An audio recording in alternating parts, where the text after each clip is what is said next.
Narito ang malalaki at makabuluhang balita ngayong araw. Balita ngayon. Inilagay sa heightened alert ang seguridad sa House of Representatives dahil sa banta sa seguridad. Kasunod ito ng natanggap umanong bomb threat ng ilang kongresista at staff sa kanilang mobile phones. Gayunman, tumanggi na si House Secretary General Reginald Velasco na tukuyin kung sino at ilan ang mga ito. Pakinggan po natin ang kanyang pahayag. I'll be issuing a memo about this heightened security alert, to all House members, employees, and staff of this institution. It may affect their work because, for instance, we will not allow motorcycles anymore to be parked in front of any building. We will designate a special place for them. And then there'll be roving security men, 24/7 around the premises. Hataw Balita ngayon. Bukod sa banta sa seguridad, umigting din ang pagtatangkang cyber attacks sa IT system ng House of Representatives. Ayon sa House Secretary General Reginald Velasco, pinalakas ng Kamara ang cybersecurity ito sa tulong ng Department of Information and Communications Technology o DICT. Samantala, nais din ni Speaker Romualdez na magkaroon ng ulat sa Kamara ang DICT kaugnay ng cybersecurity breaches kamakailan laban sa government websites ng China-based cybercriminals. Pakinggan natin ang pahayag ni House Secretary General Reginald Velasco. Cyber attacks that we have been experiencing since the start of the year.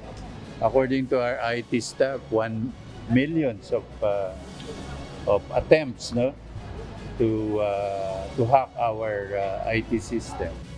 Hataw Balita ngayon. Iba-iba ang naging opinyon ng ilang eksperto kaugnay sa pagrebisa sa economic provisions ng saligang batas. Sa pagtalakay ng Senado sa resolution of both House Number 6, sinabi ni dating Chief Justice Hilario Davide Jr. na walang balido at seryosong dahilan para gawin ito. Lubha rin anyang delikado kapag nagkaroon ng foreign control sa ilang mahahalagang sektor gaya ng edukasyon. Pakinggan natin ang pahayag ni dating Chief Justice Hilario Davide Jr. Amendments to or revision of the Constitution at this time would be a lethal experiment. It will be a cha-cha dance to the grave or to hell. It will be claiming our people to foreign domination or control. God forbid that we now amend our Constitution. Hataw Balita ngayon.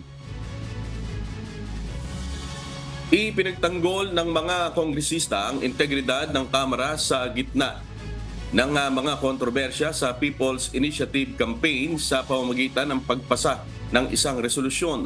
Bukod dito, nagpahayag din ng patuloy na suporta ang mga mambabatas kay Speaker Martin Romualdez na inaakasuhang nasa likod ng kampanya. Gayit pa ng mga kongresista, wala silang kinalaman sa signature campaign, bagaman iginagalang nila ang prosesong ito. Pakinggan natin ang magkasunod na pahayag ni House Senior Deputy Speaker Aurelio Dong Gonzales at Camarines Sur 2nd District Representative Luis Raymond L. Rey Villafuerte Jr. We must, as one body, rise in defense of the leadership and dignity of our institution against these ridiculous allegations. In a bicameral setup such as what we have in the Philippine Congress, respect, civility, and decorum among members of both chambers forbid legislators belonging to one body to be investigating those of the other, and more so when there is actually nothing to investigate about such peers. Hataw Balita Ngayon. Winestyon ng ilang senador ang ipinasang resolusyon sa Kamara na nagtatanggol kay House Speaker Martin Romualdez mula sa umano'y intense assault ng Senado. Para kay Senator Jinggoy Estrada, walang problema ang pagpapahayag ng suporta sa lider ng Kamara, ngunit hindi katanggap-tanggap ang akusasyon sa Senado.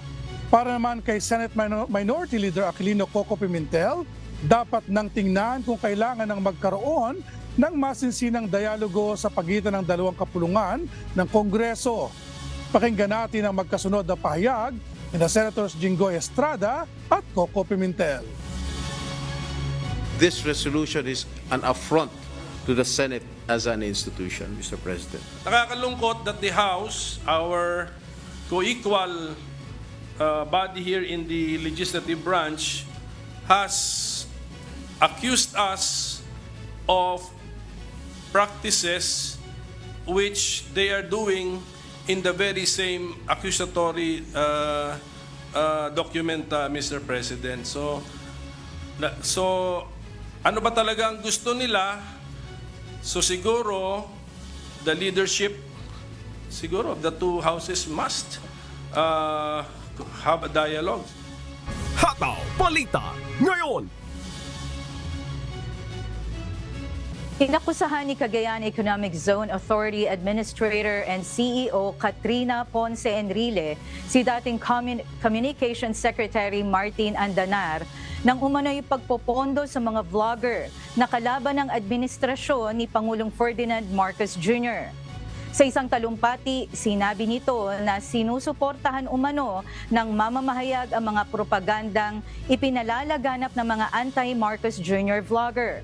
Ayon sa anak ni Presidential Legal Counsel Juan Ponce Enrile, China umano ang siyang nagbabayad sa mga anti-Marcos vlogger. Pakinggan natin ang pahayag ni Cagayan Economic Zone Authority Administrator and CEO Katrina Ponce Enrile. I just found out also that Martin Andanar is not based here. He is now based in Beijing. He is the one funding all this disinformation, like Maharlika, like SAS. You want to continue to listen to their rants? Go ahead. But I'm just telling you, they're being paid from China. Hataw Balita Ngayon. Wala pang inilalabas na pahayag si dating Communications Secretary Martin Andanar hinggil sa mga paratang ni Katrina Ponce Enrile kaugnay sa umano'y pagiging supporter nito ng anti-PBBM vloggers. Ngunit sa isang Facebook post, tila nagpasaring ang dating presidential spokesman laban sa mga akusasyon sa kanya ng anak ni Enrile. Sa ngayon ay nagsisilbing news anchor si Martin Andanar ng China Global Television Network. Hataw Balita Ngayon. Dumulog kahapon sa Department of Justice si ACT Teachers Party List, Representative Franz Castro. Iniapila niya ang pagkakadismiss ng piskalya sa kanyang reklamong grave threats laban kay dating Pangulong Rodrigo Duterte. Ayon sa mambabatas, hindi patas ang piskal na duminig sa kanyang reklamo at binigyan umano ng potensyal na depensa sa kaso ang dating Pangulo. Pakinggan natin ang pahayag ni ACT Teachers Party List Representative Franz Castro.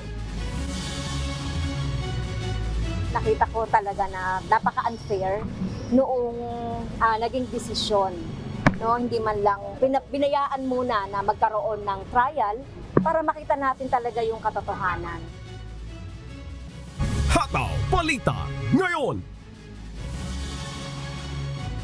Walang magma na umaakyat sa Mayon Volcano matapos ang phreatic eruption noong linggo ng hapon ayon sa Philippine Institute of Volcanology and Seismology. Ayon pa sa PHIVOLTS, matapos ang paglalabas nito ng usok, wala nang naitalang volcanic earthquakes. Patuloy namang pinapaalalahanan ng ahensya ang publiko na huwag pumasok sa 6-kilometer radius permanent danger zone. Hataw Balita Ngayon. Balik sa official duties ngayong araw si Prince William ilang araw matapos makalabas ng ospital ang asawang si Catherine, Princess of Wales. Nakatakda itong dumalo sa Londonair Ambulance Charity Gala Dinner. Inaasahan din na pangungunahan nito ang investiture at Windsor Castle. Hataw Balita ngayon.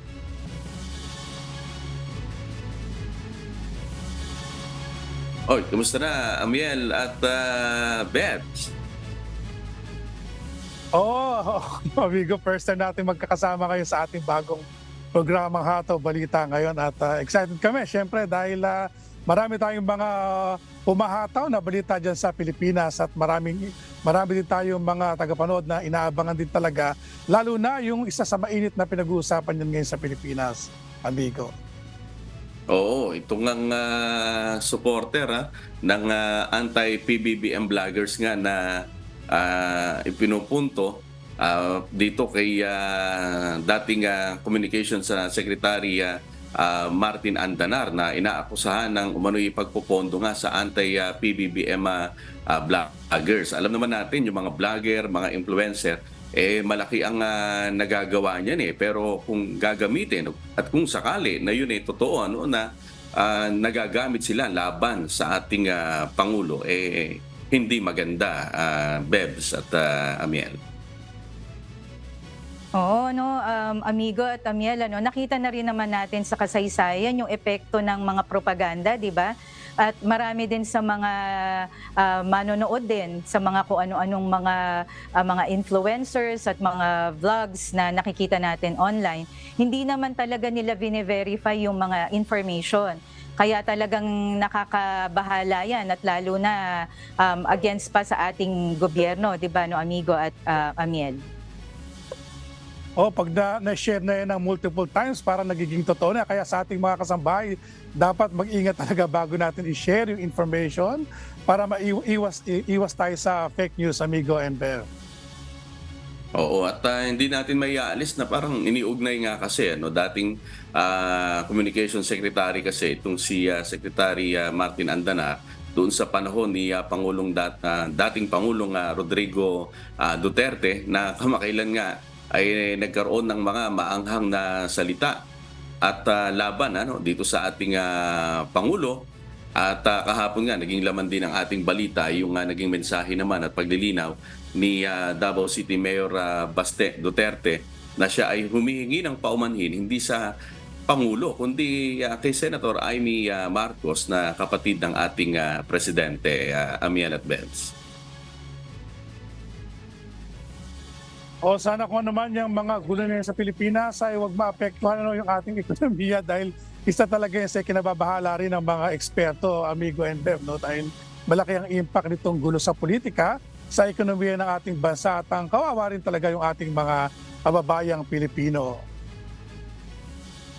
Oo, at kung magagawa nga sana, kung possible na talagang magkasundo na lang ang dalawang panig alang-alang sa ating bansa, sa ikasusulong ng ating ekonomiya, sana yun ang mamayani.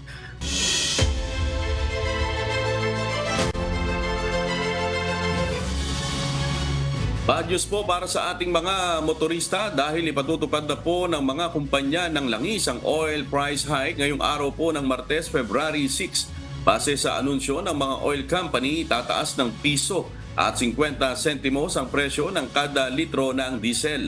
Magkakaroon naman ng 75 sentimos na pagtaas sa kada litro nito ng gasolina, habang aabot naman sa 80 sentimos ang posibleng price increase sa bawat litro ng kerosene. Balita ngayon. Kapwa tinutulan ng Department of Justice at Philippine National Police ang mga panawagang secession o paghihiwalay ng Mindanao sa Pilipinas. Ayon sa DOJ, labag sa prinsipyo ng Democratic Society ang secession alinsunod sa Article 2, Section 2 ng Konstitusyon. Bilang principal law agency ng ehekutibo, nananatili umanong committed ang DOJ sa pangangalaga ng soberanya ng Pilipinas. Ayon naman kay PNP Chief General Benjamin Acorda Jr., hindi maaaring mabaliwala ang maraming buhay at dugo na isinakripisyo para sa kapayapaan ng Mindanao at posibleng magresulta umano ng gulo ang paghihiwalay dito. Pakinggan natin ang kanyang pahayag. I'm very confident that the PNP is 100% na ayaw na at isang tututol at gagawin ng lahat ng paraan at ipaglalaban ng ating bansa ay stand united at will be firm na papanatiling ang what is embodied in the Constitution as defined na territory natin ay we will keep that. Hataw Balita ngayon. Inanunsyo ng Philippine Health Insurance Corporation o PhilHealth na ipatutupad na nito ang mas mataas na coverage rates sa karamihan nitong benefit packages sa February 14. Ayon kay PhilHealth spokesperson Ray Balenya, inilabas ng kumpanya ang Circular Number 2024-001 na tumutukoy sa increase o adjustment. Layunin aniya ng gagawing adjustment na mapababa o mabura ang mga balansing binayaran tuwing nagpapa-ospital ang isang PhilHealth member. Itinaas ng PhilHealth ang premium o kontribusyon ng miyembro mula 4% hanggang 5% ngayong taon. Bagamat nananawagan na si Health Secretary Ted Herbosa para sa pansamantalang pagpapawalang bisa ng pagpapatupad ng pagtaas, hindi pa nagpapasya si Pangulong Ferdinand Marcos Jr. hinggil sa apela. Balita ngayon.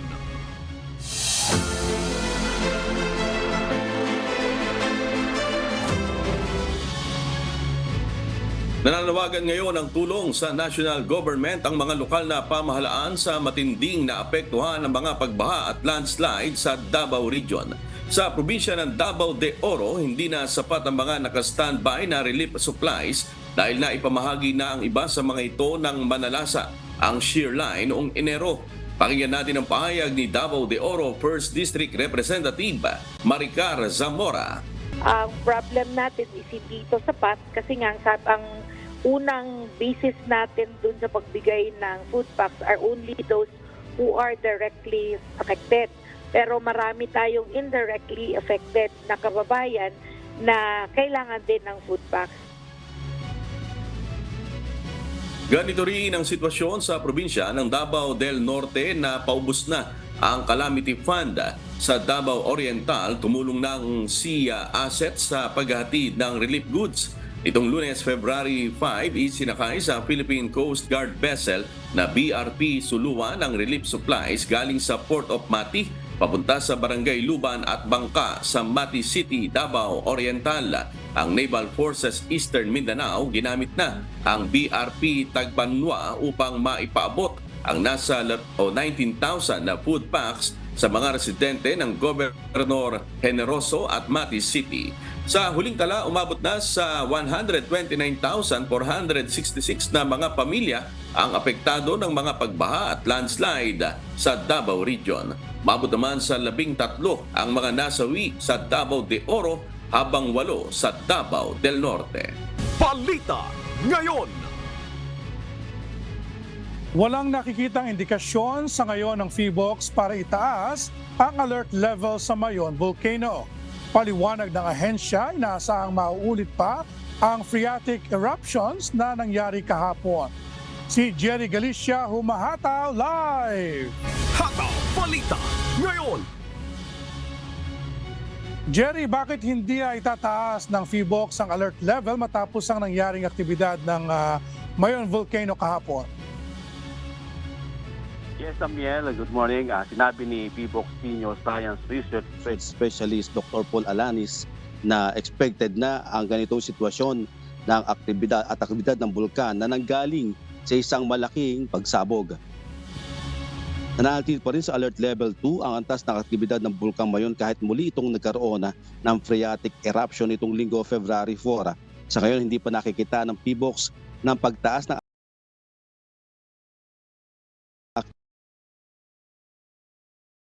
aktibidad. Sa ngayon po, wala kami nakikita indikasyon na nag-escalate or tumataas yung level of activity ng Mayon Volcano. Amiel, ngunit ayon kay PHIVOLCS Senior Science Research Specialist Dr. Paul Alanis, posible at inaasahan nila masusundan pa ang mahinang pagsabog ng bulkana.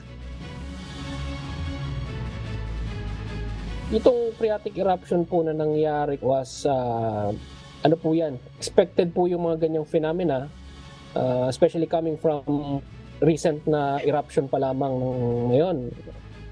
If you remember po, nasa alert level 2 pa rin ng Mayon Volcano since December 2023. And mag-expect po tayo na may mga ganitong mga ash ejections or mga ashing events or even mga phreatic eruptions and minor explosions. Paalala ng PBOX na mahigpit pa rin pinagbabawal ang pagpasok sa 6-kilometer permanent danger zone ng bulkana. Nagpalabas naman ng advisory ang Albay Public Safety and Emergency Management Office o APSEMO na nagbabawal sa anumang human activity malapit sa bulkana, gaya ng mountain climbing, orchid picking, hiking, camping at iba pang recreational activities. Reiteration lang, balikan natin yung reiteration na issued kanina na advisory na bawal or iwasan pumasok sa prohibited zone para maiwasan nating madamay sa anumang epekto kung magkaroon ulit ng panibagong phreatic eruption. Amiel, pinapayuhan naman ng ang mga residente na gumamit ng basang panyo o malinis na tela kung magkakaroon muli ng phreatic eruptions upang makaiwas sa anumang sakit na maaari maidulot ng pagkalanghap ng usok at abo na ibinuga ng Mayona. Inareto na ng APSEMO ang mga local disaster management offices sa mga bayan ng Ginubatan, Kamalig, Daraga, Santo Domingo at Malilipot at mga syudad ng Ligao at Legazpi na mahigpit na bantayan at i-monitor ang mga residenteng nasa malapit sa river channels na niyada ng mga gali ng Miisi, Bonga at Basuda. Ang balita mula sa Bicol, balik sa iyo, Amiel. Alright, keep us updated, Jerry. Maraming salamat, Jerry Galicia, live mula sa Masbate City. Balita ngayon. Tutulungan ng Department of Science and Technology o DOST ang mga maliliit na negosyante sa Central Luzon sa pamamagitan ng Small Enterprise Technology Upgrading Program o SETUP. Layunin ng hakbang na mapahusay ang kanilang productivity o competitiveness. Si Danny Monar, humahataw! Hataw Balita ngayon. Itinatag ngayon ng Department of Science and Technology o DOST ang Small Enterprise Technology Upgrade Program o SETUP para sa mga maliliit na negosyante sa Central Luzon. Kabilang ito ang sektor ng food processing, agriculture, poultry, livestock, forestry, marine products, metals at fabrication. Gayon din ang mga produktong nauuwi sa konstruksyon, regalo, palamuti, handicraft na isusuot, muebles, health and wellness at malikhaing industriya. Ayon kay DOST Region 3 Senior Science Research Specialist Amiel Carion, ang micro, small and medium enterprise o MSMEs na kwalipikado para sa setup ay mga entity na pag-aari ng Pilipino na may kapital na 100 milyon pababa na tumatakbo sa loob ng mga prioridad na sektor na hindi bababa sa 3 taon at pinapanatili ang isang kapuri-puring track record. Isang estratehiya ng ahensya ang nasabing programa na nakatutok sa pagbibigay ng technical na tulong dahil sa kanilang limitadong resources. Layunin niya ng programa na mag-inject ng value creation sa kanilang mga produkto na magsulong ng pag-unlad ng ekonomiya na nag-aambag ng malaking porsyento ng mga negosyo sa rehiyon. Sa mga interesadong aplikante, maaaring bumisita sa DOST Central Luzon Regional Office o sa mga Provincial Science and Technology Office sa kanilang lugar. Danny Monar, humahataw sa balita ngayon.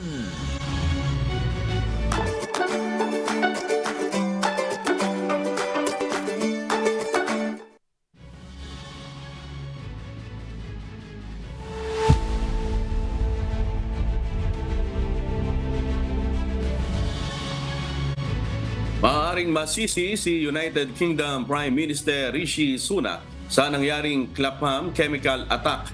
Posible naman itong magamit ng laboratory rebels para ma-highlight ang kakulangan ng Prime Minister. At mula sa Los Angeles, USA, may humahataw na balita si Celine Singka live.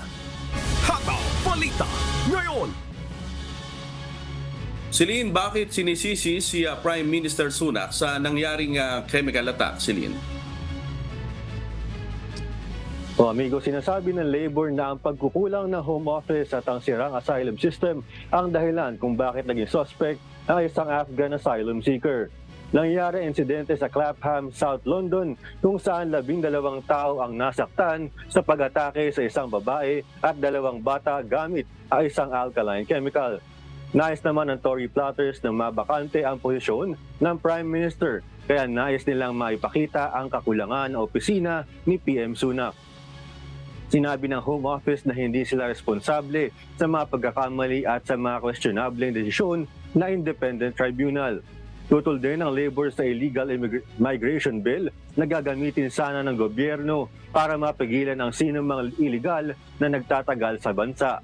Nangyari ang karamihan naman ng mga naging hatol sa suspect bago naging Prime Minister si Sunak, kaya malaki ang tsansang hindi ito makaka-apekto sa kanya.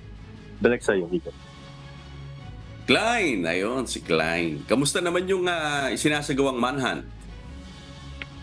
Amigo, ang suspect na si Abdul Shukur Ezedi ay 35 taong gulang, isang convicted na sex offender. Sinuwed ng pulisya ang 5 maari-arian sa London at Newcastle kung saan nadiskubre ang dangerous corrosive substance sa kotse ng suspect. At sa kasalukuyan, amigo, ang suspect ay huling nakita na sumakay southbound sa Victoria Tube sa King's Cross Station na may marka ng paso sa kanyang buka, amigo.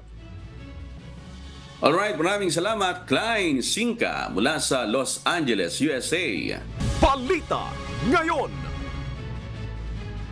Pinasabog ng joint retaliatory airstrike ng Estados Unidos at United Kingdom ang nasa 36 Houthi targets ito sa 13 locations sa Yemen bilang tugon sa walang tigil na pag-atake nito sa mga international at commercial shipping at sa pagkamatay ng US servicemen. Suportado naman ng Australia, Bahrain, Canada, Denmark, the Netherlands at New Zealand ang retaliatory strike ng US at UK. Tiniyak naman ng Houthi rebels na gaganti sila sa pag-atake na ginawa ng US at UK. Ito ang humahataw na balita ni Miguel Rey De Leon. Hataw Balita ngayon. Tinamaan ng US-UK airstrike ang nasa 36 na Houthi targets sa 13 locations sa Yemen noong Sabado ng gabi. Ayon sa US Central Command, kabilang sa tinamaan ng command control, isang underground weapon storage facility at iba pang mga armas ng Houthi group. Ang retaliatory attack na ito ng US at UK ay bilang tugon sa walang tigil na pag-atake ng Houthi sa mga shipping at naval vessels sa Red Sea at sa pagkasawi ng 3 US servicemen at ikinasugat ng ilan. Suportado naman ng Australia, Bahrain, Canada, Denmark, the Netherlands at ng New Zealand ang retaliatory strike na ito ng US at UK. Ayon kay US Secretary Advisor Jake Sullivan, magsasagawa pa ng kasunod na airstrike ang US upang ibabatid sa grupo na handa ang US na tumugon kapag inatake ang mga sundalo at mapatay ang mamamayan ng bansa. Kaugnay nito, tiniyak ng Houthi group na manghihiganti sila sa ginawang pag-atake ng US at UK. Binalaan din nito ang Italy na manatiling neutral upang huwag madamay at maging kasunod na target nila. Samantala, bumaba naman sa halos kalahati noong Enero ang kita ng Egypt mula sa Suez Canal matapos maapektuhan dahil sa pag-iba ng ruta ng mga shipping companies. Miguel Rey De Leon, humahataw sa Balita Ngayon. Hataw Balita ngayon. Ikinababahala ng mga siyentipiko ang mabilis na pagkatunaw ng Doomsday o Thwaites Glacier na tinatayang kasing laki ng estado ng Florida, USA na matatagpuan sa Antarctica.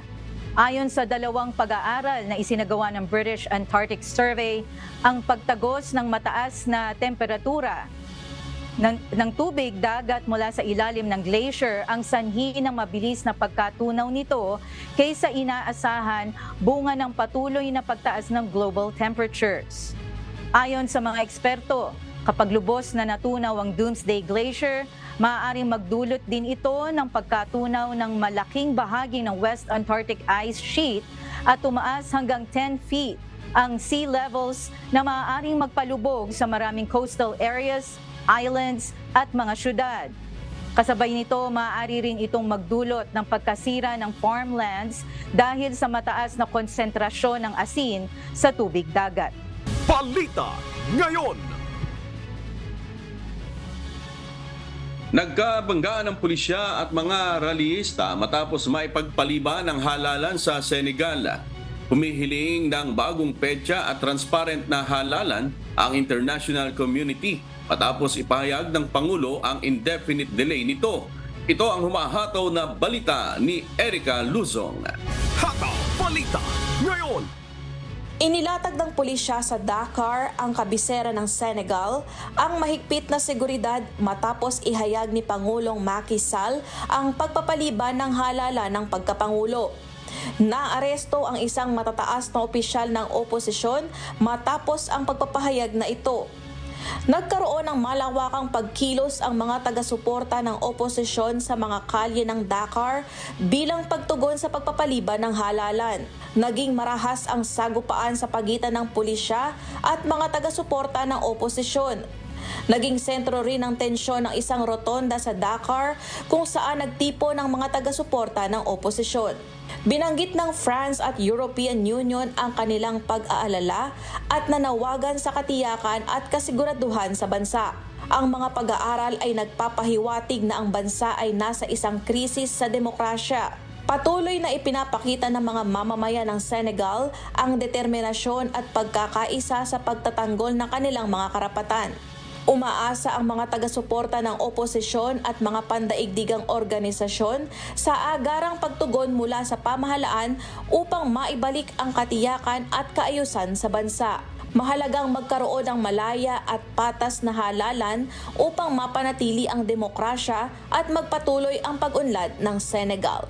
Erica Luzon, humahataw sa Balita Ngayon.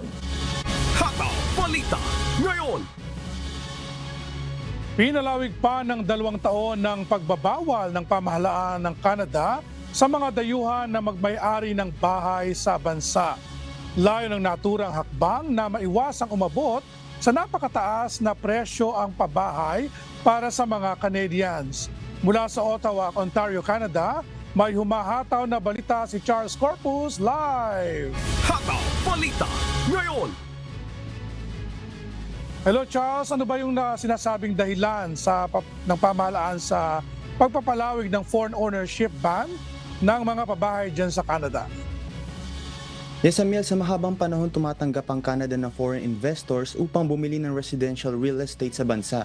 Ngunit dahil dito, naharap ngayon ng Canada sa isang housing affordability crisis na nararanasan ng mga Canadians sa iba't ibang lungsod at bayan dito.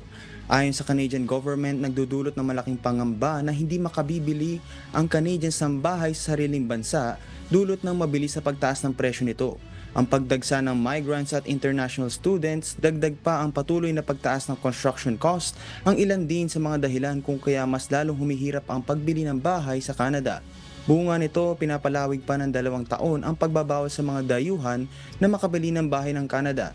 Nakatakda sanang magtapos ang ban sa January 1, 2025, subalit dahil sa kinakaharap na krisis sa pabahay sa bansa, nakatakda na itong matapos sa January 1, 2027. Back to you, Amiel. Charles, bukod ba dun sa foreign ownership housing ban, ano pa ba yung mga hakbang na ginagawa ng pamahalaan ng Canada para sagutin yung housing crisis? Samuel, isa pa nga sa tinitignan ng pamahalaan ng Canada na maaaring nakaapekto sa housing crisis ay ang interest rates.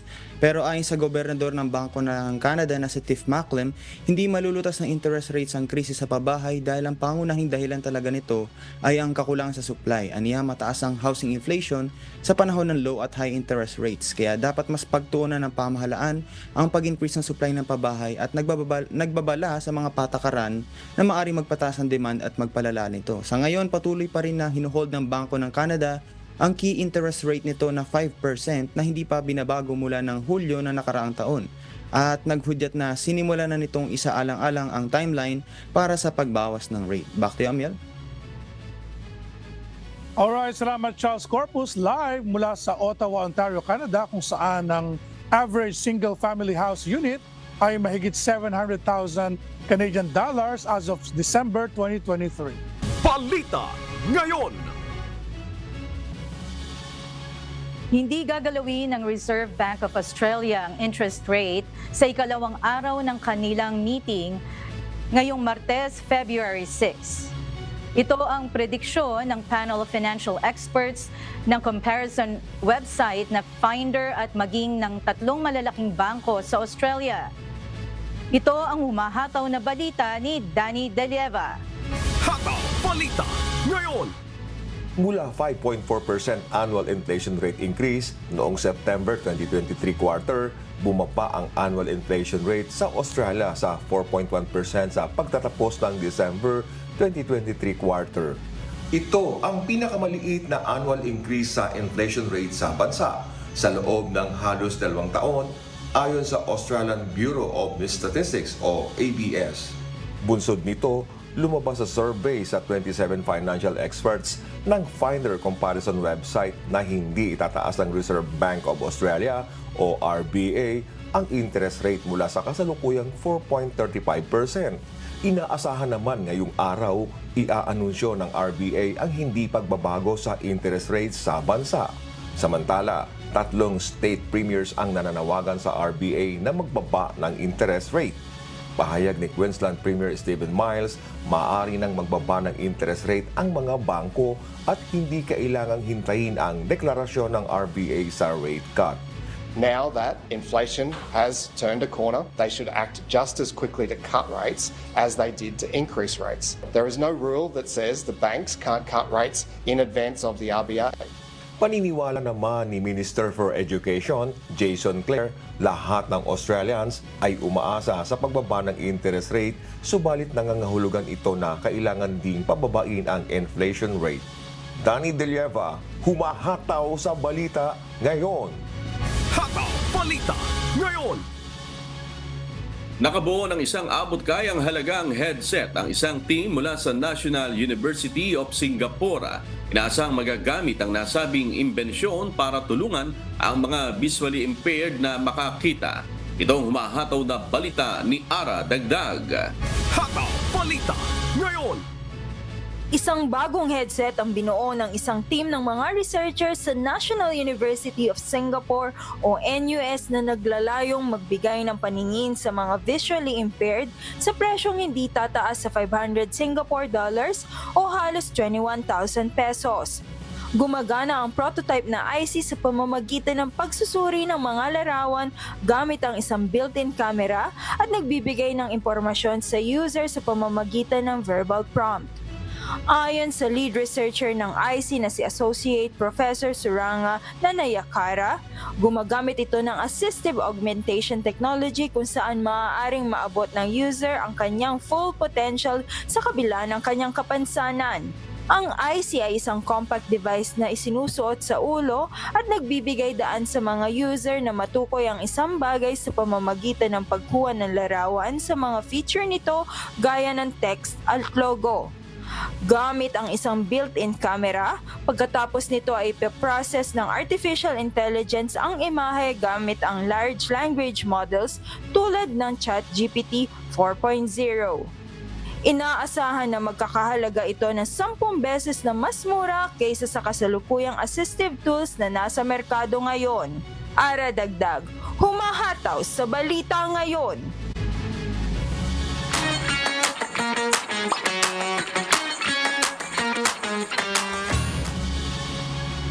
Isang consular outreach mission ang isasagawa ng Philippine Embassy in Cairo sa Addis Ababa, Ethiopia sa darating na February 12 to 13. Magkakaroon naman ng webinar hinggil sa Pag-ibig Fund benefits para sa mga kababayan natin sa USA Midwest. Si Lynn Perez, humahataw! Hataw Balita ngayon. What's up, kabayan? Magsasagawa ng Consular Outreach Mission sa Addis Ababa, Ethiopia mula February 12 to 13, alas 9 ng umaga hanggang alas 3 ng hapon. Sa mga nais mag-avail ng consular services, mag-email lamang sa cairo.pe@dfa.gov.ph at ibigay ang mga sumusunod. Ang inyong pangalan, kopya ng passport, phone number at address sa Ethiopia at ang consular service na nais i-request. Nag-update naman ng Philippine Embassy sa Qatar ng listahan ng mga available passports for release. Makikita ang available passports sa bit.ly/Doha PEPPT Releasing. Maaari mag-claim ang inyong passport mula Linggo hanggang Huwebes sa alas 7 ng umaga hanggang alas 3 ng hapon. Huwag kalimutang dalhin ang inyong lumang passport at resibo. Inaniyahan naman ang mga kababayan natin sa USA Midwest na dumalo sa webinar hinggil sa Pag-ibig Fund Services. Gaganapin ito sa February 22 alas 5 ng hapon Central Time. Sa mga nais dumalo mag-register lamang sa link na matatagpuan sa official Facebook page ng Philippine Consulate sa Chicago sa facebook.com/PH in At yan muna ang latest mga kabayan. Ako po si Lynn Perez. Sumahataw sa Balita Ngayon.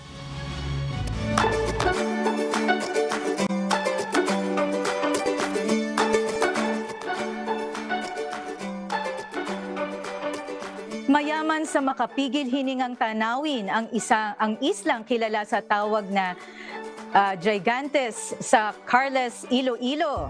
Maliban sa mga magagandang beach destination ito, matatagpuan din sa lugar ang makasaysayang kuweba na kung tawagin ay Buckwheat Cave.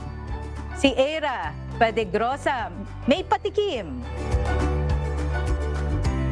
Isa sa mga maipagmamalaking isla ng probinsya ng Iloilo, ang Isla de Gigantes. Taglay nito ang malinis na dagat, maputing buhangin na tanaw sa dalampasigan, at higit sa lahat, ang mayamang kasaysayan na nakatago sa malagong kakahuyan at matataas na bato nito. Dito sa Gigantes Island ng Carles, Iloilo, matatagpuan natin ang isa sa mga kuweba ng isla na pundasyon ng matibay na alaala ng nakaraan sa lugar. So nandito na kami ngayon sa entrance ng Buckwheat Cave at kasama namin ngayon si Manong RD at siya ang magiging tour guide ngayon. So, ngayon ay 8:09 na. Tingnan natin kung anong oras tayo makakarating doon sa exit.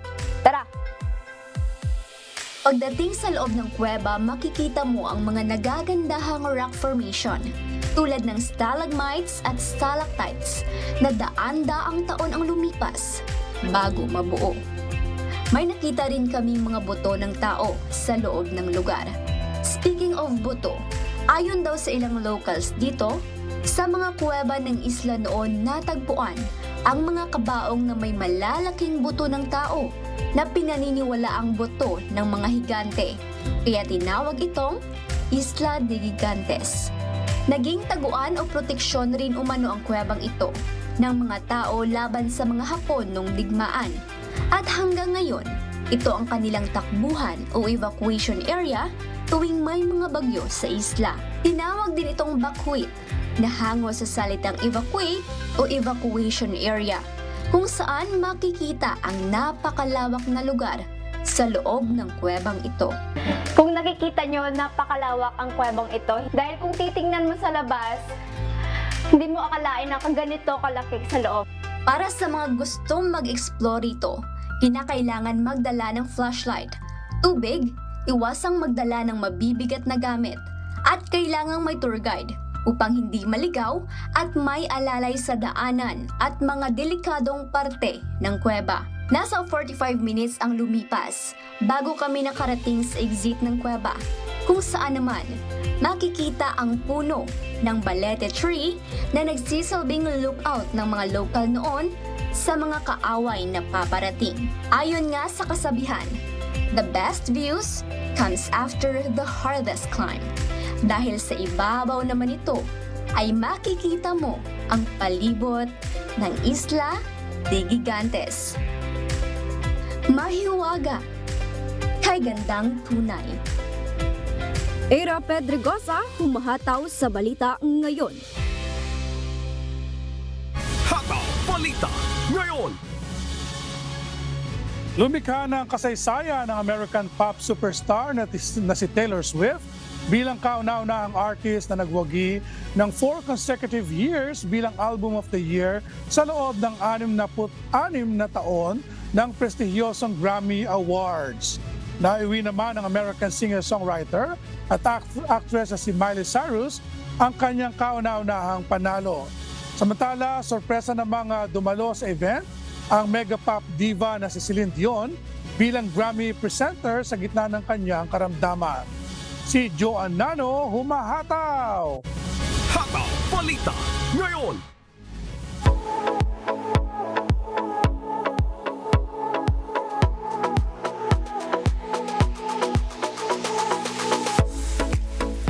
Nagsama-sama ang mga sikat na international singer at artist sa ginanap na prestiyosong Grammy Awards ngayong 2024. Dito binigyang parangal at pagkilala ang iba't ibang artist dahil sa kanilang best recording at composition sa music industry base sa pagpili ng mga miyembro ng Recording Academy. Rumampa sa red carpet ang ilang sikat na international singers, kabilang na ang American pop superstar na si Taylor Swift. Present rin sa Grammy Awards ang American singer-songwriter na si Billie Eilish at ang Los Angeles-based cellist na si Levy. Kasama ring dumalo ang singer at record producer na si John Legend at ang film and pop star na si Olivia Rodrigo. Gayon din ang British singer-songwriters na sina Ed Sheeran at Dua Lipa. Itina rin sa Grammy Awards sina Billie Eilish, Victoria Monet, Levy, Jay-Z at marami pang iba. Samantala, sorpresa namang dumalo sa event ang mega pop diva na si Celine Dion sa gitna ng kanyang rare medical condition. Si Celine Dion ang nagsilbing presenter para sa Album of the Year category.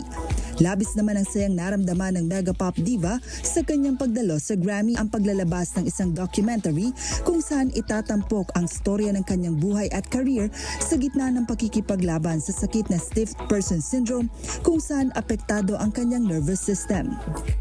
Joan Nano humahataw sa balita ngayon.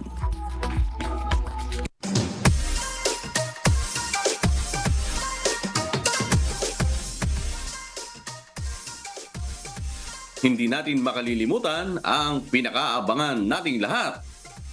Pwede bang bumate? Amiel. Pwede. Ayun. Narito ang pagbati ng ating kababayan. Hello, ako po si Brother Rolando Lastimosa ng Calgary, Alberta. Binabati ko si Brother Daniel Rason at ang kanyang buong sambahayan. Binabati ko rin ang aking mga kamag-anak sa Pasig City, ang aking ama na si Rolando Lastimosa, ang aking mga pinsan, sila Fred Alberto, John at ang aking pinsan na si Jasmine. At sa buong aking mga kaibigan dyan sa Pasig City. Ayan. At bago tayo mag-shoutout, ano ba ang masasabi nyo ngayon sa ating pinagsamang programa? Ako kasi, parang naiisip ko na to dati . Hindi ko lang matandaan kung kanino ko binanggit na magkasama ang UNW at HBP. At ngayon nga ay nagkaroon ng katuparan. Talaga namang ang ating balita worldwide, Amiel at Bebs.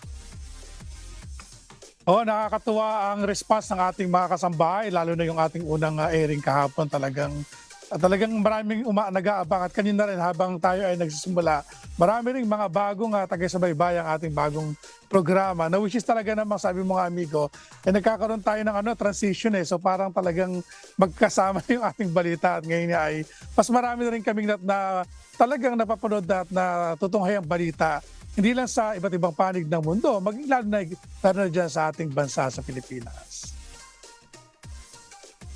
Ben, ikaw, anong masasabi mo? Ako naman excited ako kanina. Talagang syempre, di ba, pagka first time, nakaka-excite. At very exciting itong ating, kumbaga yung combination nga ng Hataw Balita at UNW, At nakita ko rin, Amiel, maraming ang magagandang mga feedbacks dito sa ating, kumbaga collab. Amiel. Oo nga. Salamat sa ating mga taga-subaybay, amigo.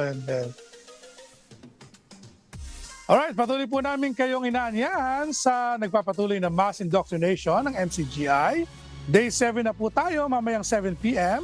sa Philippine Time at sa official MCGI social media accounts. Kabilang ang MCGI channel, ang official YouTube channel ng Members Church of God International. Patuloy rin po namin kayong inaanyahan na makiisa sa Global Prayer for Humanity tuwing Lunes hanggang Biyernes, alas 9:30 ng gabi.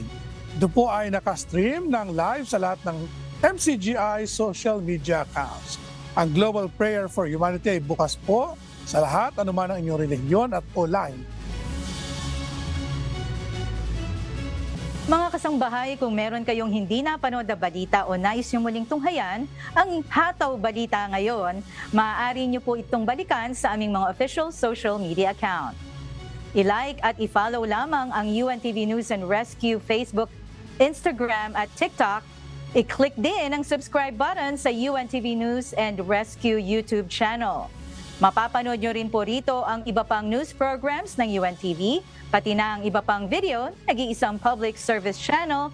Kaya tara na, subscribe, like, and share. At sa aming ibabahaging mga salita ng Diyos na ating sandigan, mula sa Mateo Kapitulo 15, talatang 11. Hindi ang pumapasok sa bibig ang siyang nakakahawa sa tao, kundi ang lumalabas sa bibig, ito ang nakakahawa sa tao.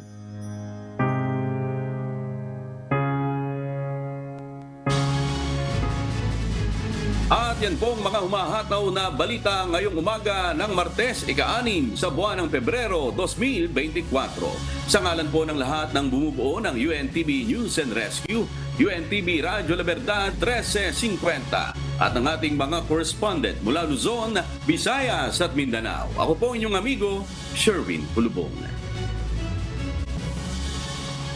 At yan po ang mga humahataw na balita sa iba't ibang panig ng mundo ngayong Tuesday morning, February 6, 2024. Mula rito sa Chubei City, Taiwan, ako si Amiel Pascual, Saiten. Ako naman si Beverly Saison mula sa San Diego, California, USA na tinaguriang birthplace ng California. At dito sa UNTV at sa UNTV Radio La Verdad 1350, Diyos ang aming sandigan. Serbisyo publiko ang aming pinahahalagahan. Susunod na ang Good Morning Kuya. Salamat po sa Diyos at magandang umaga.